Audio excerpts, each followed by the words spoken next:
It was Freddie, Sam, Corey, Eric, Philando, Ahmad, Steven, Kenneth, Amadou, Jonathan, Christian, Terrace, Sean. Killed him a day before his wedding. Jamal killed him while he was in handcuffs. Mike killed him while he had his hands up. Kamani, Ramali, Phillip, Alton. About 3 Kevins, about 2 Jordans. John, Laquan, Bathon, Stephon, Tony, Tamir, Elijah, Antoine, Isel, Terrell, Dontre, Akai, George. For him, set the country on fire. Timothy, Patrick, Paul, Tyree, Quintonio, Darius, Jeremy, William, Anthony, Dante, Oscar, Kendrick, Keith, David, Walter, women like Sandra, Betty, Rihanna, India, Michelle, Tatiana, Janisha, Rika, Natasha, Pamela, Janet, Megan, baby Ayana. All that we lost, your name live on. Wasn't killed by a cop, but I can't forget Trayvon. Can't forget Emmett, and all of those we lost to the beast. No justice, no peace. No peace.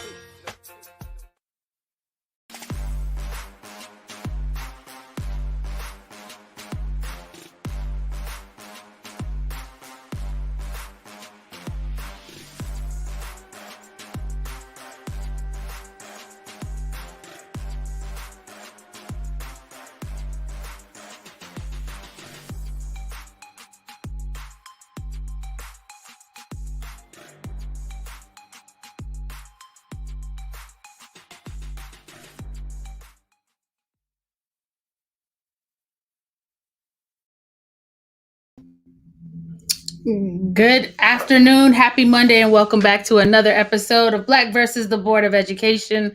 My name is Miss Laureen, and I am so excited to be back with you guys this week. And although it's a serious topic, we want to make sure you guys engage with us. So before we get started, let me go ahead and do the round robin and let you meet my co-hosts. You should know them, but in case you're new and this is your first week, I want to make sure you know who's in the building. So let's start with Melissa. Go ahead and say hey to the people. Hi guys, my name is Melissa. I'm 14-year-old freshman in Southern California, and I'm excited to be here. Thank you. Welcome back. Go ahead, Dee Dee. Say hey. Hey, my name's Adia, or Didi, and I'm a sophomore at Intercom High School. Now, do you prefer Adia or Didi? Because I know I keep calling you Didi. Which one do you prefer? It's really whatever. I'm not tripping. People call me both. All right. Well, Didi. Didi's in the building. Janice, go ahead and say hey. Hi, everybody. I'm Janice. I'm a 14-year-old freshman in high school in the Sacramento region. That's what's up. Mariah, say hello, please. Hi, guys. I'm Mariah. I'm 16, and I'm a junior. A junior. All right. And last but not least, Lex. Hi guys, I'm Lex and 17 years old, a senior in the Sacramento area. Yay! So we're all here. And we have a lot to talk about. The title of today's episode is Sick and Tired of Being Sick and Tired. We've seen a lot of things go on this week, and we wanted to give y'all space to kind of express some of those. But before we jump to that, we want to kind of take a look at some of the stories that we've seen. So Jada, if you can go ahead and start with the first story, that'd be perfect. Oh, that's us. That's us. Hey, y'all. Hey. All right. So this one is a screenshot. So I got this screenshot while I was away in the Bay Area this weekend, kind of tapping in with some of our Bassin youth. And this email came through. One of the students was asking, I guess you have to read from the bottom up. She was asking basically for a course printout. And as you can see, it ends with, if you can see your grade book on Student View, so if I can see your grade book on Student View, so can you. And she said, Miss, whoever it was, I believe it was the counselor, would have contacted me herself. Any further communications with me will be through an administrator. Ladies, what? I feel like it kind of shows like a lot of teachers like superiority complex over students, and like even when she says like, oh, I'm just going to talk to an administrator, like you can't talk to your student, just person to person. And I assume, you know what I mean? Like this isn't like a kindergartner, you know what I mean? And like, it probably doesn't take you that long. Like, why are you being difficult with it? It's out of pocket how these teachers be acting and thinking that it's okay for them to act the way they act when simply she was just asking a simple question, and it didn't even have to be all that for the teacher to try and beat around the bush and just simply be a complete butthole. Like, why are you even being like that towards the student who's supposed to be your student? If anything, at least she cares about getting a form like that. Some kids don't even care to try. So at this point, you're being ungrateful and you're being a complete nuisance.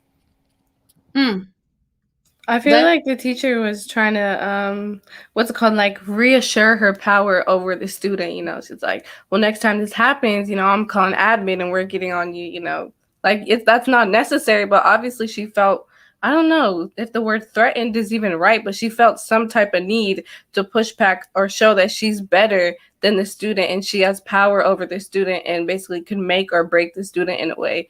And that's kind of disgusting that the teacher felt the need to do that. So that's weird.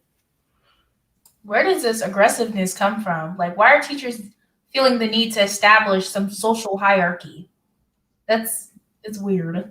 Yeah, and you know, and as an advocate, you know, when I see things like that, first of all, I try to look at things in context. So, of course, I was sent more screenshots than that one. What was in there was that the counselor actually asked her to ask the teacher for this coursework printout. She asked the teacher for the coursework printout, and she's basically saying, "Well, if I could see it, you can too. Like what's wrong with you?" And my thing is, if a student can see it, they're not going to ask you where it's at. like, duh. Like, if I can see it, I'm not asking you where it's at. So saying that any further communications with me will be through an administrator, is that a threat? Like, what's the administrator supposed to do? Does he got access to your coursework? Like, if he got access to the coursework, why I'm talking to you in the first place? I don't like it. And so now that student feels like they're powerless in that situation when all they're trying to do is get their coursework printout. So now I got to come in and I got to match that adult energy because I'm here for it. And I got to ask you, what should she have done to get the course printout? What is the protocol that's set up? Why did you CC another additional teacher on this email to this student? Why did you threaten them with admin? Ain't nobody scared of admin. The admin are there to police them, not to police the students. So I'm really kind of confused at why so hostile when somebody is asking for a grade printout. That should be something that you can go on there and it could be like, it seems like something so basic. I don't know. I'm not a teacher. Maybe if I got some teachers in the comment section, is it a huge lift to print out a grade or a coursework printout so that the student knows whether they're missing grades? Am I missing something? Because I just don't understand it.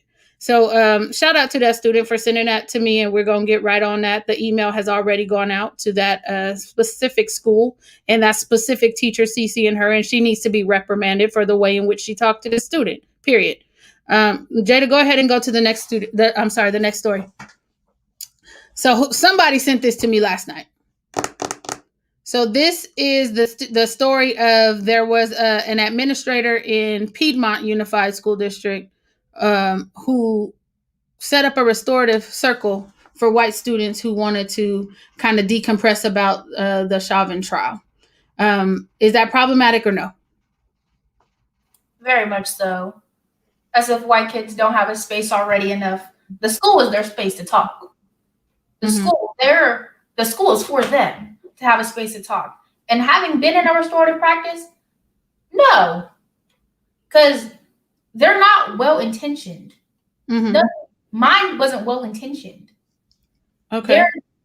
It's not a support. There's no supports needed because the school is their support. You're not being discluded from any type of environment. Interesting. So, and you know, we were going back and forth in this during the group chat, and I asked you what exactly was the problem with giving other students the opportunity to take part in a restorative circle. What do you think the problem is with that? And I understand, you know, you said that, you know, the school is their environment, but why would it be problematic for this administrator to set up a restorative practice for white students regarding the Chauvin trial? Because it's anticipating that Black students aren't feeling right now. Like you're directing your attention to another audience. Mm-hmm. That's Okay. leaving us feeling more left out and unwelcomed. Right. Okay. Denise?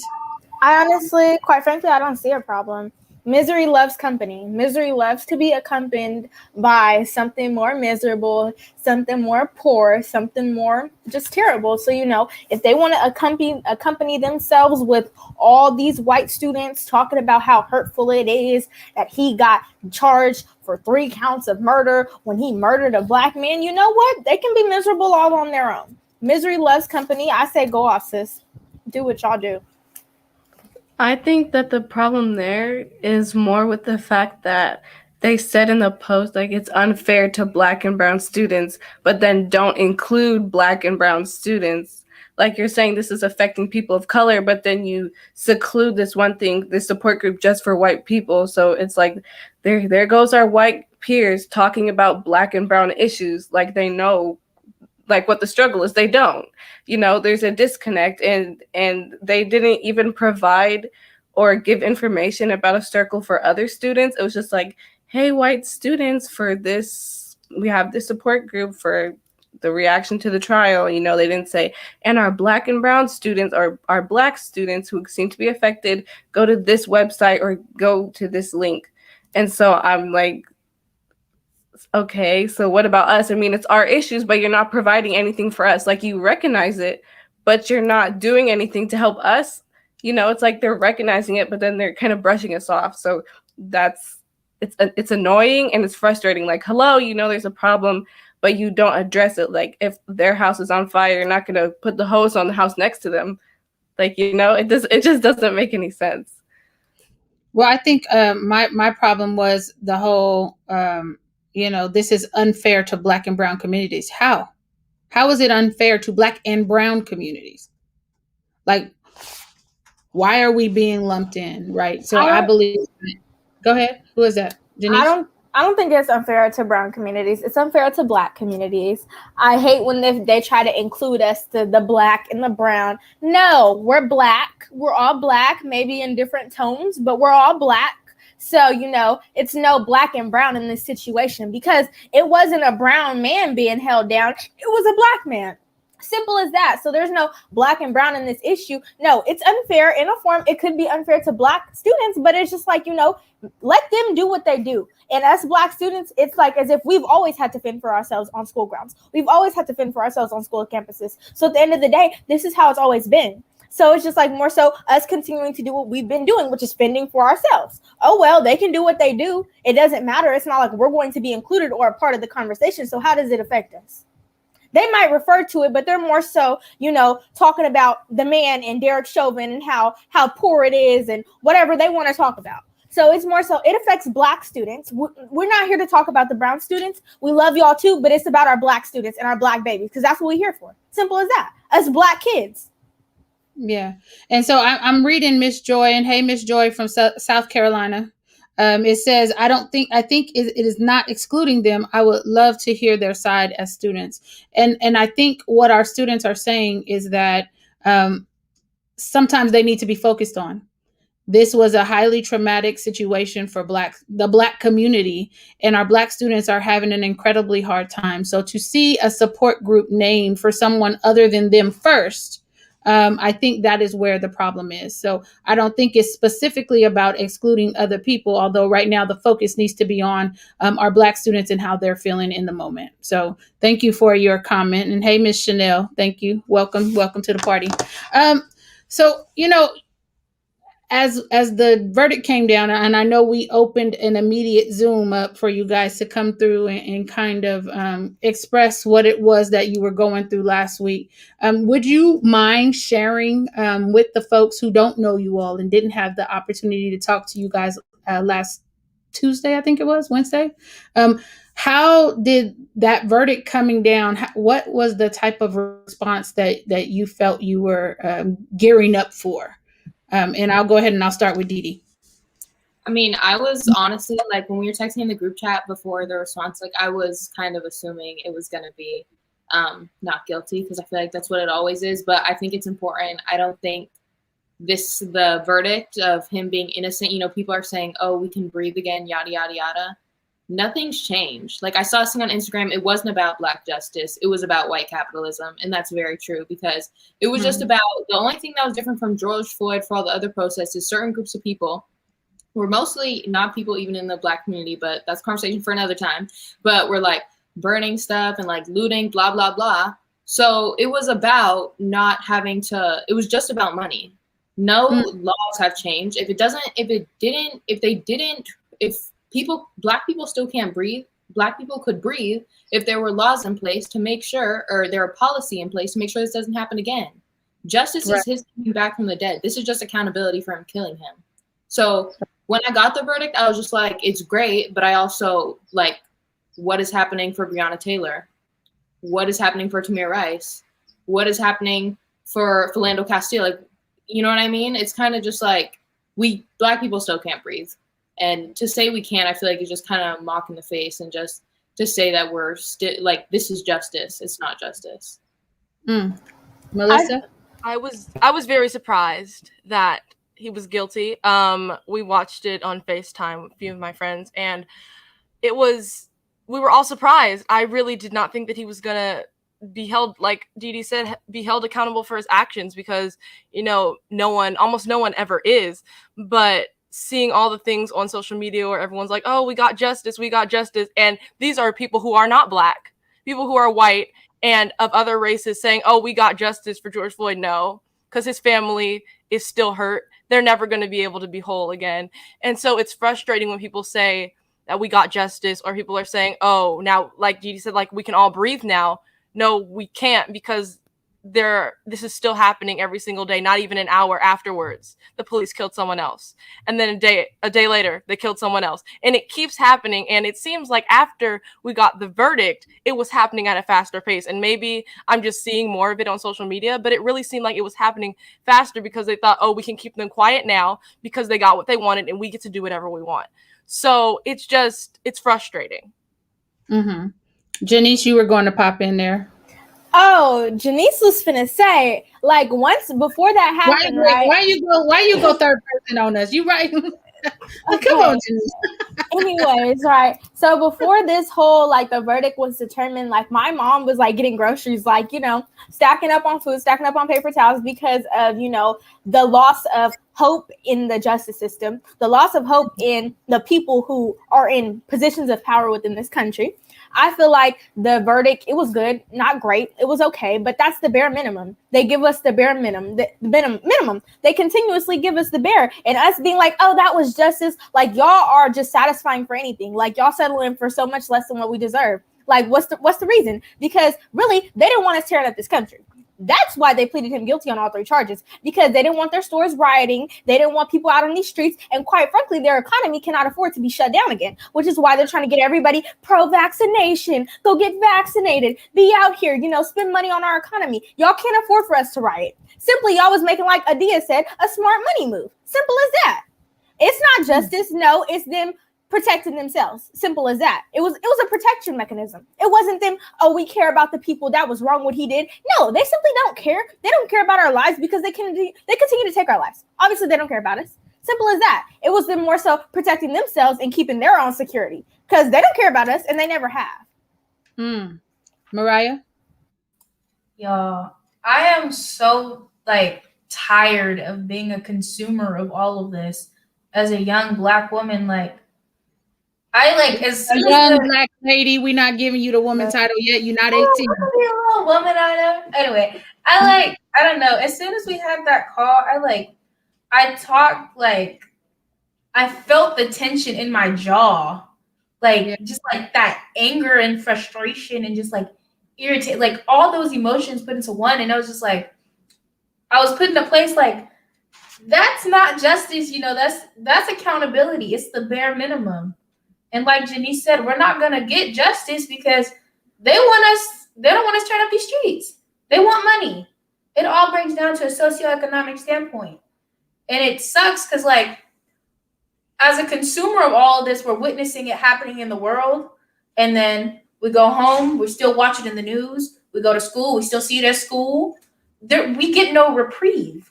No, we're alive, yet as Black kids, we're not breathing safely and openly without people to help safeguard us. We don't get to speak recklessly because we get looked at a funny way. We don't get to be out here making jokes, acting a fool, like we have no home training, because that's going to reflect negatively upon us. We get no reprieve, and we're just witnessing all of this. Yet we go to school, and we're out in public, and we're expected to stand strong. We're expected to speak eloquently, be well versed in what's going on. Like, it's crazy as we're witnessing this because they didn't want us. They didn't know. He got pleaded guilty because they knew what was going to happen if he wasn't going to. Stuff was going to happen. Lex? Yeah, I mean, everyone basically said what I was going to say, you know. They're trying to put a Band-Aid on a broken arm. Like, you need to go in, you know, you got to put the bone back together. I've never had a broken bone, so I don't really know how it works. But, you know, they got to put the cast on. They got to keep it on for a long time. You know, it's a process. But they're like, okay, let me give you a little cute Band-Aid. Like, no, that's not going to work. But for some people, they're like, okay, like that Band-Aid did something. Like, my arm feels better. Like, no. That's not how it works, you know. That's not how it happens. And it's like an illusion. They're like, okay, see, we're getting justice, like we're gonna start a path of getting better, and then someone gets shot. Like, you know, it's just like as soon as we maybe start on the come up, you know, we get shot back down. I mean, literally. And it's kind of like, it's frustrating, and it's just like, I thought we were gonna start going somewhere, and then I sit back in my chair, I'm like, wait, that's not going to happen. It's just not how it's set up. You know, they're trying to make it seem like we're going somewhere and we're really not. And at the end of the day, I'm just like Mariah said, you know, people will tell you to turn the TV off or, you know, take a break. Okay. It's still happening. It doesn't change anything. I'll wake up, I'll go turn the TV on the next morning. Another person's dead. You know, there's no change and there's no escape that the other people have the luxury of, you know, turning off their devices, you know, just staying at home, doing things like that. And it's frustrating. It's tiring. You know, seeing the trial, I was like surprised. I was surprised of the verdict, but at the end of the day, I'm like, nothing's changed. So it's tiring. Yeah, and I just want to remind everybody you're listening to Black versus the Board of Education. Follow us on Spotify or subscribe to us on Apple Podcasts. We are on both platforms. And so what really sticks out to me is when we opened that immediate Zoom, there was a 10-year-old on the call. And she was so distraught. And it was really hard to listen to her kind of speaking about what seeing all this is doing to her mental health and how she was feeling as a 10-year-old who really shouldn't have to think about these things. But because she's a Black child in America, it is life, right? And so, you know, I wanted to know kind of from you all's perspective, when we're talking about your mental health, what type of physical things do you notice? Like I heard Mariah, you say your jaw was tensing up. What type of physical things are you noticing within your bodies when you're constantly bombarded with this imagery of Black death? Janice? I can't. Okay, for one, it's hard to sleep. Like when I tell y'all I have not gotten good sleep, I've been waking up at 3 a.m. every night, just up, absorbing, thinking, consuming, and just wondering of like, you know, okay, now what are you going to do to get out in this world to try and at least attempt to, you know, reconcile or help people or be there for people of your community? Just up there wondering, and it's like not even really getting sleep. It is just like my mind is constantly just spinning about like thinking about, okay, what next is going to happen? Like, will I be safe going outside? Okay. And then it's just like a pain. Like it's more so an unbelievable pain in my heart when I see, especially watching the video of that girl get murdered. It's just like a piece of me is ripped away because I feel like another person, another Black person, a girl who looked like me around my age being murdered by a police officer. And that could be anybody in that situation. There are a lot of us Black students and Black kids in foster homes. Like there is a lot of things that can happen. And it's just like, am I safe? Is anybody I know safe? Like when will I ever be able to feel safe? And it's just like going outside is just like, okay, will I make it back home? Is there anything that I need to say to somebody before I at least leave the house? Because I'm not safe outside. And quite frankly, we're not really safe in our homes either. Melissa? when I try not to think about it, because then I'm not able to function, and it's hard to even think and focus on my work. And I have a little cousin who's 7, and that's how old George Floyd's daughter is, and he knows that they were both 7 years old. And so after the George Floyd murder, he asked me, why did that police officer kill him? And so it's hard to have that conversation with a 7-year-old. And it's frustrating because it's hard to have that conversation. And then it takes a toll on me. I'm like, wow, that could be his dad. That could be my dad. And so it's frustrating because I have to go to school and I have to act like I'm fine, and I'm not, because, that could be somebody I know. It could be one of you guys, and I talk to you guys every day. And so it's frustrating that I have to live like that, Mm-hmm. Didi? Yeah, I definitely feel you, Janice. Like, I'm always like thinking about like what can I do, and it's kind of just stressful because I feel like a lot of the times like something I need to work on is not trying to put everything on my shoulders. You know what I mean? Because it's kind of like you see this stuff happening. Like, no matter how educated I am, no matter how much I know every little incontricity of white supremacy and all this stuff, or whoever knows it, that's not gonna stop a police officer from shooting them. You know what I mean? And it's also, yeah, it's just really draining. Going off what Melissa said too, like I feel like, I don't know, it's really hard like to find this balance of Black joy, but also being aware of the situation that you're in, because it's sometimes, a lot of the times it's hard to have both at the same time. So I feel like you know, kind of what Melissa was saying about having talked to a 7-year-old about that, you know what I mean? It's like you want to preserve Black joy and preserve hope and all this stuff, but it's also kind of like, well, I need to tell you what it is for you to survive at the same time. So I feel like it's a really hard, weights to play.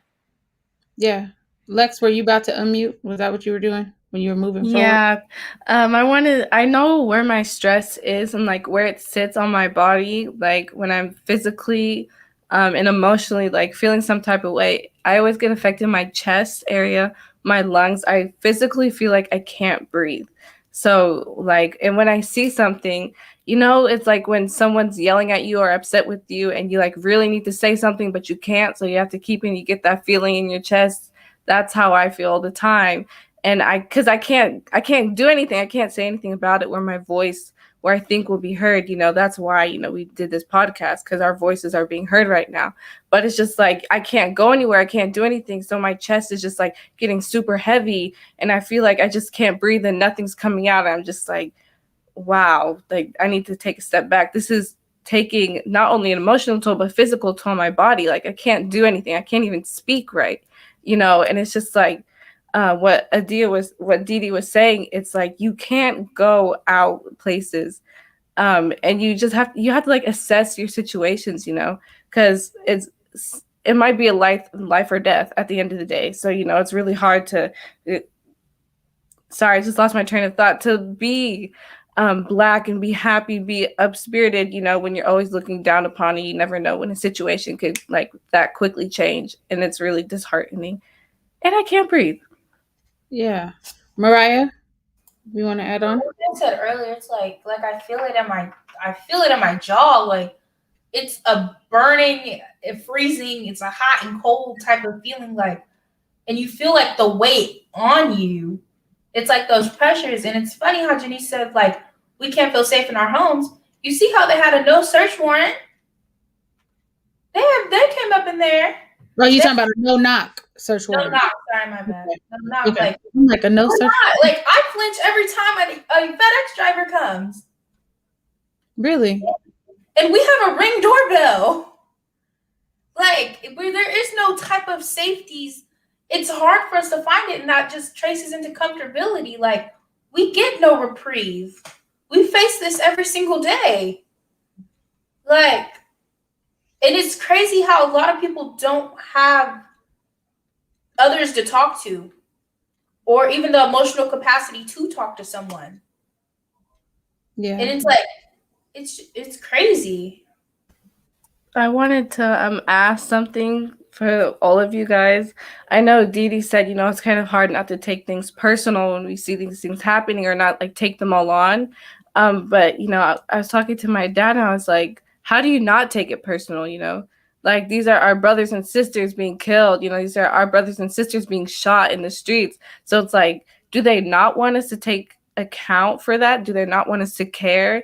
Like, I know there's a difference between like understanding and then kind of taking it on, but do they expect us not to? I mean, there's people that look just like us, you know, being killed, and it's at that point you're like, I mean, it could be me.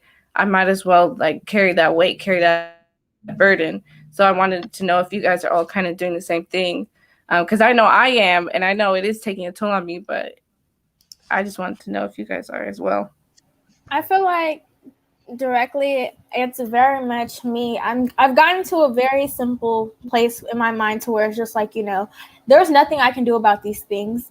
Police officers are protected. They have immunity. They have people behind them. They have a lot of forces behind them that allows them to act out and act bad. So it's more so just me finding peace within the broken pieces of this world and seeing it and being aware of it, but still having that inner peace to where it's just like, you know, I still have stuff to be grateful for. I still have a lot to be thankful for. I am blessed. I'm alive. The people I love and care about are alive. So it's more so I'm grateful, but it's just like, it's sickening. It's disheartening and it's hurtful looking out to see this world. But it's more so I always try and find myself in a place to where it's just like I'm simply focusing on me and my well-being, because if I take that away, then I will end up pretty much going crazy and ballistic with dealing with the issues and the problems of this nation and this sickening country. I definitely carry it. I have my cousins who I'm close with are all older, and one, he's 17, he's about to leave home, and who are young adults and are gone, and it's scary because you get a story and you're like, oh, is that them? Or, you know, it could be them next, you know, if it's in the next town over, or even even if it's farther away, it's frustrating and it's scary. So I do take it on and I do feel it because, you know, it could be them, it could be me, it could be anyone. So it's scary, and I definitely do carry it. And you know, and as an adult looking at this stuff, there are certain things that we too are going through, right? And I just remember feeling nauseous. I remember getting this really big headache, and then I had to quickly pivot because I needed to be there for you all. And then hearing you guys speak, that one, it made me want to cry, but I can't cry because I need to make sure y'all are straight.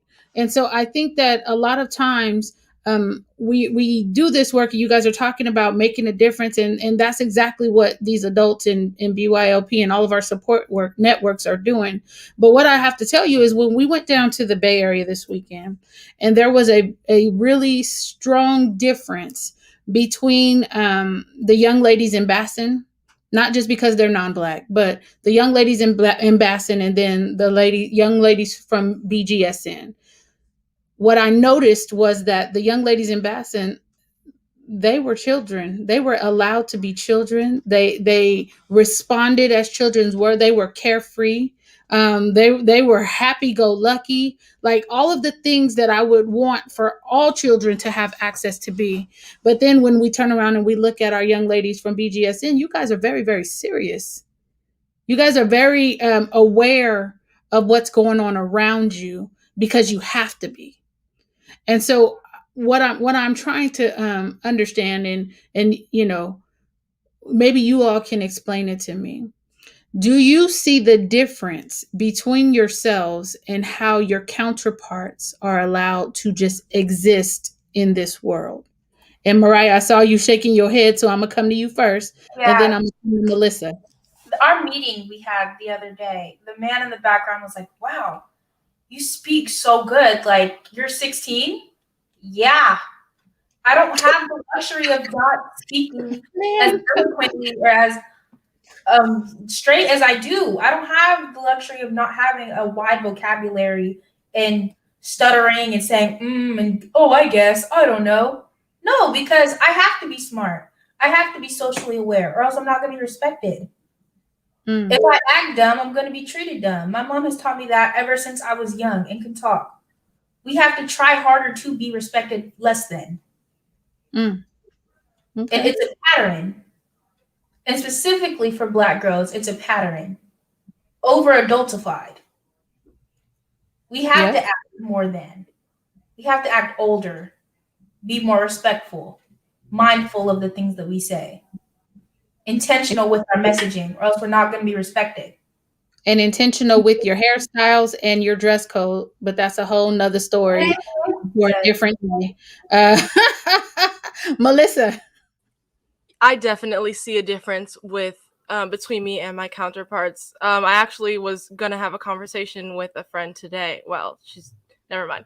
But I was talking about the trial and trying to talk about the trial, and just trying to, because she acts like she wants to be pro-black and, oh, I'm not racist, until it's something she doesn't agree with, and I try and give her a different perspective, and she doesn't listen. So it's hard to talk to her, and because she doesn't have to have a different perspective, because what happens to me doesn't affect her, what happens to my people doesn't affect her, so she gets to live her life how she wants to.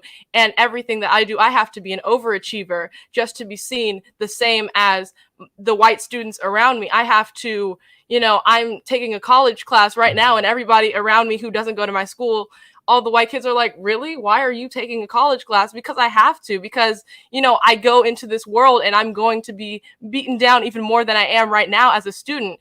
And so it's frustrating that I don't get to, be a child as much as I want to. And it's, yeah. Okay. Personal. Okay. Janice. Personally, I feel like it's like our youth, we don't get to enjoy it as much. It's just more so like I could think back to when I felt very much like I was enjoying like being a child, and I enjoy being a child, but it's more so like I can't, because I still have to be aware of the things. I can't go outside and just, walk up the block, play with the neighbors, play with kids, because of it's dangerous. This world is dangerous. These people are crazy. And it's more so, it's just like, I can't feel the need to just be like, so carefree and so careless and just so open to doing anything and just going out and being out and having fun. And it's just like, I have to be aware. I have to know stuff. I have to be smart. I have to be articulate. I have to know what's going on around me, because if not, I'm not going to survive. Like, it's hard to find a ground median of sparing my youth, being a child, but actually being aware of how to survive. So when I go out into this world, I'm prepared to be a person, and a black person. And when I'm grown, a black woman in America, because right now I'm learning how to be a black child in America, but it's hard to even be a black child. Reality has to be faced. So it's more so when I talk to people, especially talking to people who don't look like me, it's more so they're like, you're so mature, you're so this, you're so that. But it's just like, I have to be. When I talk, I have to say things a certain way to where it's just like, when you hear me, you're going to feel what I'm saying. Simple as that. And you have to, or else you're not going to respect me. You're not going to acknowledge me. And you're probably going to even ignore me and undermine me. Simple as that. We have to grow up and be aware of our environment and not enjoy being children. Exactly. That's exactly what we have to do. Yeah. Dee Dee? Yeah, I just feel like also, I think black children, just black people in general, take on, like we were talking about before, like have to take on like trying to fix this, you know what I mean, for the next generation and stuff. I feel like white people or other groups and stuff, like they don't feel like they have to take it on. But I feel like at the end of the day, white people created white supremacy. White people created these systems. There's no reason that they shouldn't be trying to dismantle them. And I just feel like it shouldn't be on black people's shoulders to do all the justice work for everybody. You know what I mean? And I just feel, especially as children, like it's like I don't want my kid to have to learn this growing up. I need to do something about it. But I feel like also everybody in humanity should think they need to do something about this at the end of the day. 100%. Yeah. And so the question that I see in the box is, can I receive a recording of this message? This message will be available via BYLP's YouTube page. It will be available on Facebook for replays. And we are also on Spotify and Apple Podcasts. So this message is going to be available for you to share. And so we want to make sure that those who are watching right now, if you have any questions that you want to ask the young ladies while they're here, please be encouraged to dialogue with us. Don't be shy. because we like to communicate with everybody. And we don't want you to think that just because you're watching, you're not part of this conversation, because to fix this is going to take all of us. However, to fix what we're talking about is going to take an acknowledgement of the people in positions of power to want to change this. This is not something these kids are going to be able to fix. This is not something for somebody who's not already in a position of authority to go ahead and institute these changes. Just like on the school system, we have superintendents in place, we have school boards in place, and we have folks that work for the district in place that can change some of the things that our children have been talking about, have been complaining about, is just falling on deaf ears. So we're going to continue to sound that alarm, to hit that gong, and make sure y'all understand that we got some time. And we're going to continue coming before these people and in these spaces to let you guys understand what Black students are dealing with, because there's a lot of desire to want to couple Black student interests with everybody else. And we have a specific interest, and we have specific things that are going to require intentional resources to pour into this demographic of students who has been marginalized and pretty much pushed out in every single space that they've been in. And what they're telling you is they are not allowed to be children. Where do they do that at? Why are we allowing our children to be forced to grow up before, one, they've actually reached a certain age, two, before they've actually even gotten aware of these different skill sets to really what it takes to live in this world? And we can go back to that story of Ma'Khia Bryant, right? Although you can talk to many folks, law enforcement in the community as well, who will tell you that that was a good shoot, right? And just because something is legal does not make it permissible, does not make it ethical, and does not make it right. It doesn't. And so when I'm looking at you all as 16, 15, 16, 17-year-olds, and you know, I've been around some of y'all for a while. Y'all are immature. I mean, straight up. You're supposed to be. You're supposed to be. That's what children are. But the fact that they can come into situations, people with the ability to determine life and death, come into a situation and determine who lives and who dies with no regard for the people around witnessing that. Do you know how much trauma was present that day? And as stories keep coming out, we're learning she was in foster care. We're learning the women that came to the house were adults. We're learning that the foster mother called these women to come over to the house to check her. We're learning that that foster mother has called police numerous times on numerous children in that home. I think the report said there were about 10 young people in that home. So who is going to be held accountable for that? That was a child. Why is she being looked at as the person who was supposed to have the forethought to know, if I come out to defend myself from these grown women, that I'm going to be the one killed? I don't care if she had a knife in that moment. You know, rage is a thing, right? Rage is a thing. I'm not excusing the fact that she had a knife, acknowledging that she had a knife, and acknowledging that there were other things that could have been implemented to spare both lives. And that's where we need to get to. Because it's legal does not make it permissible, nor right or ethical. And we have to start looking at people as if they have value. That is what Black Lives Matter was trying to say in their messaging, that our lives have value as well. And some reason we have allowed people to create a hierarchy of whose lives matter more, instead of everybody's lives mattering. And we have to talk about it. Don't get quiet on me. I know I'm just on my whole little pedestal, but I'm just disturbed by the things that I am seeing. I'm disturbed by the fact that you guys have to exist in this space. I'm disturbed because people assume that you have skills that you have not yet developed. Although you all are very sharp and intelligent and all that, I can tell you right now, you don't have the skill set that I have because you ain't lived enough. You haven't had a certain experiences. So you couldn't be on the same level as me. So I'm trying to figure out why these dingbats think that children have all these skills and that they are supposed to be able to see Black death constantly, go onto these school campuses and remain unfazed. It's unfair and it's unacceptable. Talk to me, Dee Dee, or Lex. Come on, Lex. Somebody talk to me. I wanted just to go back to just a little bit on, you know, how we feel like we carry ourselves differently from our peers.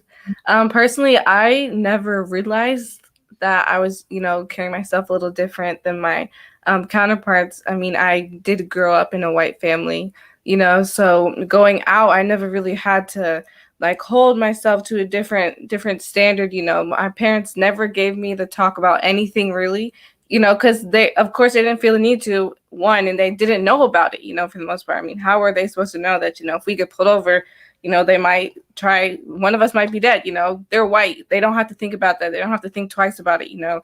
And it's just when I would go out, I'd just be sitting there chilling. And, you know, we've had the police called on us multiple times, you know, and I never thought about it when I was younger.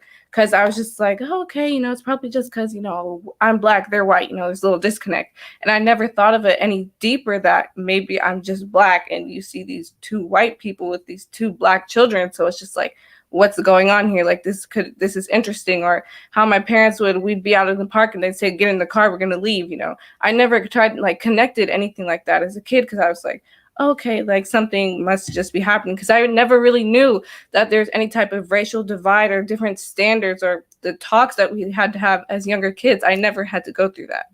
But I'm hearing you guys say that now, you know, it's disheartening, it's disgusting, it's sad, you know.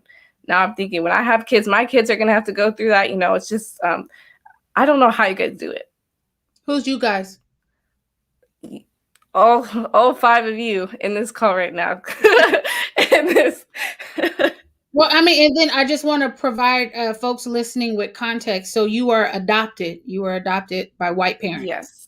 Okay. Yes. And so you're saying that people couldn't mind their damn business and they would see these Black children with these white people and they would call the police because of whatever they assumed was going on.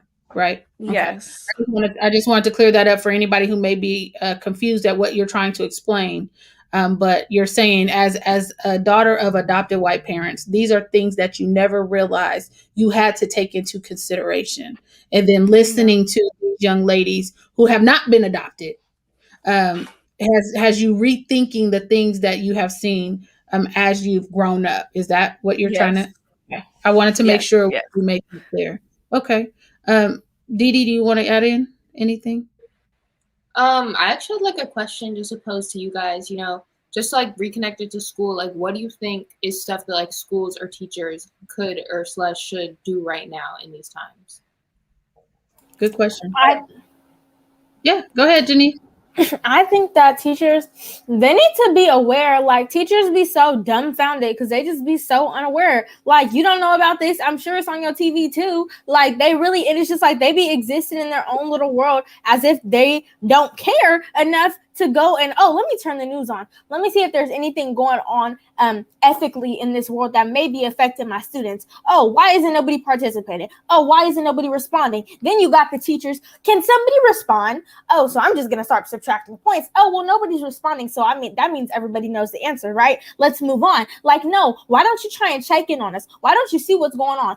It's sad that I've only came across one teacher during this entire distance learning who asked us before every class period, are you okay? One teacher. I've had 8 teachers.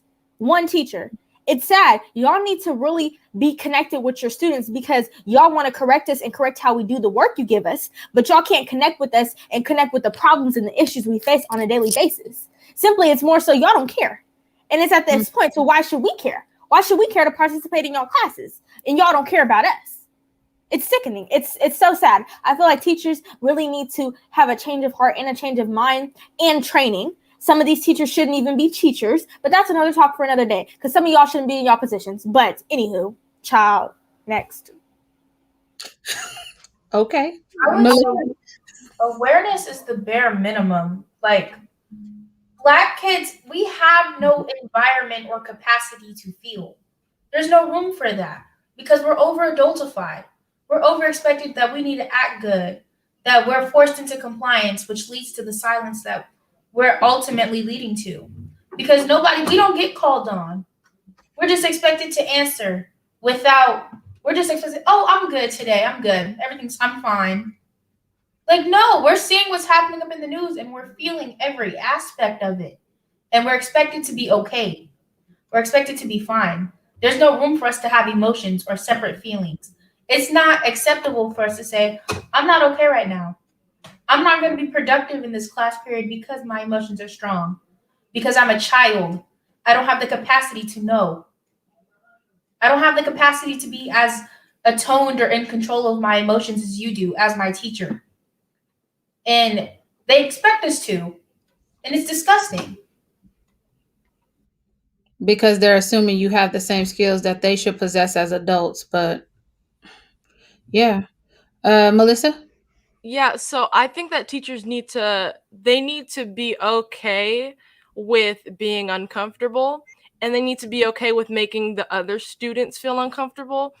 At my school, we did it was like an assembly, and cuz we go in cohorts, so there's cohort A, B, C, and D, and so I go on A and B, which is Monday, and so they brought all the other cohorts together on one day, and they had us talk about our feelings about the trial. And not just the trial, but everything that's going on. And I think that there needs to be more of that, making the other people feel uncomfortable. And one of my teachers went on a whole rant because he was so upset, because he said he was watching the news and he turned it off, and he realized that he has the privilege to do that.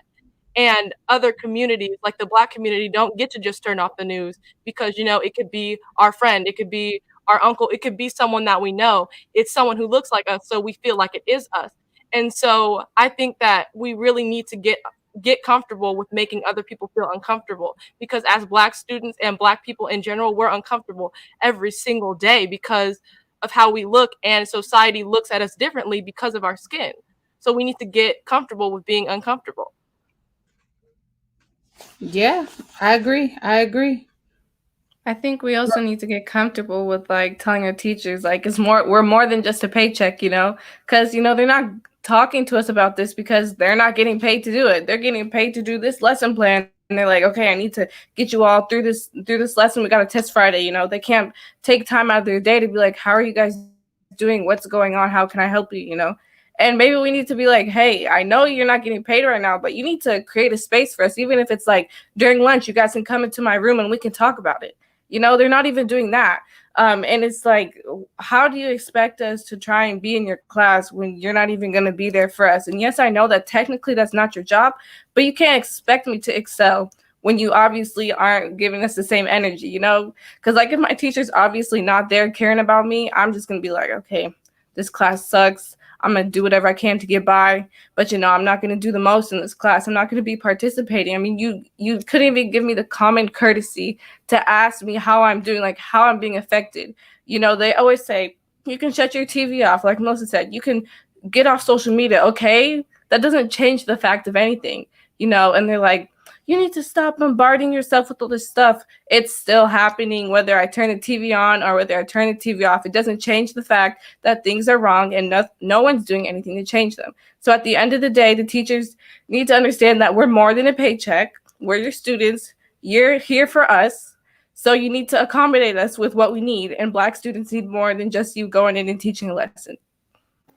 And going off of what Lex said, teachers be like, that's above my pay grade and I'm not getting paid for it. Teachers do that within modules too. Like when teaching, I've heard my teacher say, oh, well, that's above my pay grade, so I'll just give this to y'all for now. Like simple, it's just like, y'all, it's crazy. Like looking at the fact that y'all teachers really don't care. Like a lot of y'all, if it really does not have to do with your paycheck and you getting what you came to get, it's just like, you don't care. And it's sad because it's just like, you shouldn't be a teacher if you don't know how to nurture or care or support a child. Like you shouldn't be in that position. Matter of fact, not even just a white child. You shouldn't be in that position if you can't help, serve, and support a Black kid.